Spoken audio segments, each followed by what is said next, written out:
Quando se joga no Flamengo, você tem o privilégio de sentir certos cheirinhos, né?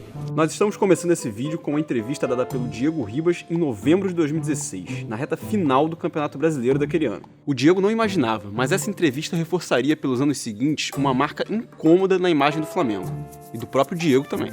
O Flamengo tinha montado naquele ano seu elenco mais forte desde o famoso bonde do Mengão sem freio, liderado pelo Ronaldinho Gaúcho lá em 2011. O Diego Ribas era a cara de um time com pinta de campeão. Só que tinha um probleminha bem debaixo do nariz de todo mundo. Nesse episódio de grandes memes do futebol brasileiro, você vai entender por que ficou tão difícil para o Flamengo se desvencilhar do famigerado cheirinho.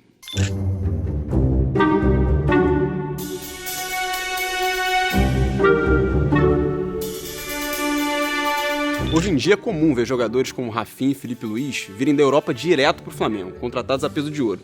Será raridade há 3 anos.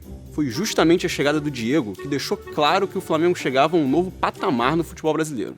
Mesmo depois de uma passagem apagada pelo futebol turco, o Diego chegou ao Rio de Janeiro com status de craque, de alguém que ainda tinha muita lenha para queimar depois de vários anos na Europa. A torcida do Flamengo lotou o aeroporto Santos Dumont em julho de 2016 para receber seu novo ídolo, numa festa impressionante. A combinação Flamengo e Diego deu muito certo no início. Aquele elenco rubro-negro, que ainda tinha Guerreiro e Ilharão em boa fase, emplacou uma ótima sequência de vitórias e colou no Palmeiras, que era o líder do Campeonato Brasileiro daquele ano. O Flamengo não conquistava o título mais importante do país desde 2009, quando conseguiu uma arrancada improvável depois de um início ruim. Com aquela campanha acima da média em 2016, a torcida logo imaginou que o título era questão de tempo, finalmente ia voltar para a Gávea. Onde há fumaça, há fogo, mas há cheiro também. O cheirinho de hepta era uma expressão que a torcida do Flamengo já vinha adotando há algum tempo nas redes sociais, sempre que queria mostrar sua confiança na conquista da 7ª taça do Campeonato Brasileiro. Com a campanha promissora que vinha fazendo o time do Zé Ricardo, a brincadeira logo virou meme e se multiplicou nas redes. Até um funk sobre o assunto começou a viralizar. Tá sentindo o cheirinho? Que cheirinho de hepta. O Flamengo comprou de vez a brincadeira. Naquela época o Maracanã estava fechado por causa das obras para a Olimpíada do Rio. Então o aeroporto virou quase um estádio mesmo para a torcida do Flamengo, com cenas de paixão explícita, mais ou menos parecida com aquelas que aconteceram na chegada do Diego. Pois é aí que o negócio começou a cheirar mal. O primeiro Aeroflá aconteceu antes de um jogo em São Paulo contra o Palmeiras. Se vencesse, o Flamengo era líder. Só que um menino chamado Gabriel Jesus tratou de apagar o fogo rubro-negro. Gabriel Jesus limpou, bateu pro gol!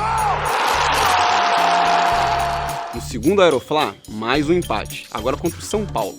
Pouco tempo depois, em outro tropeço num jogo importante fora de casa, o Flamengo perdeu para o Internacional por 2-1, e com isso viu o Palmeiras se distanciar na tabela. O título ficou só na vontade para o Flamengo naquele ano, mas a sensação de todo mundo era de dever cumprido. Afinal, um time que tinha começado o campeonato desacreditado terminou como vice-campeão. Para todo mundo, era uma questão de tempo que o título viria no ano seguinte. E ainda tinha o Diego, um dos melhores meio-campistas do país, cotado inclusive para defender a seleção brasileira.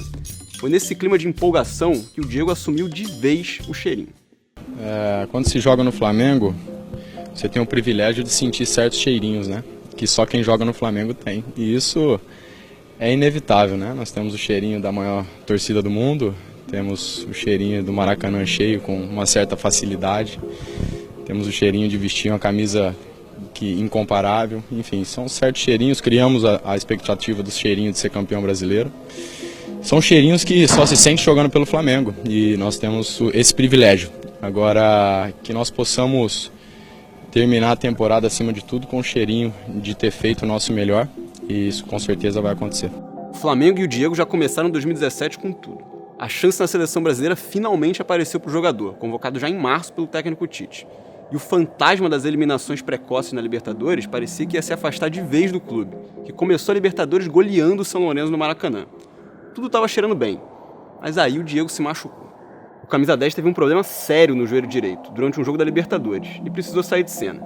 Sem ele, o Flamengo tropeçou tanto que acabou eliminado logo na fase de grupos da competição. Com uma campanha instável no Brasileiro daquele ano, as esperanças de título importante foram depositadas totalmente na Copa do Brasil e na Sul-Americana. E aí vieram outras 2 frustrações. Na Sul-Americana, o time perdeu o título para o Independiente da Argentina, em um Maracanã lotado. Na final da Copa do Brasil, contra o Cruzeiro, o goleiro Alex Muralha ficou marcado por pular sempre para o mesmo lado na decisão de pênalti e acabou saindo como vilão da história. mas o único jogador a desperdiçar um pênalti foi o próprio Diego, em mais um vice-campeonato rubro-negro. A essa altura, a paciência da torcida já estava acabando, e a zoação dos rivais estava só começando. Essas frustrações aconteceram enquanto o Flamengo continuava investindo pesado no mercado, além de revelar jogadores importantes na sua base.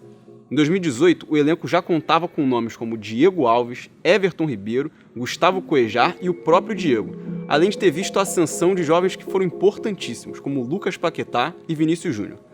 Todos jogadores de nível de seleção. E mais um ano sem títulos nacionais ou internacionais.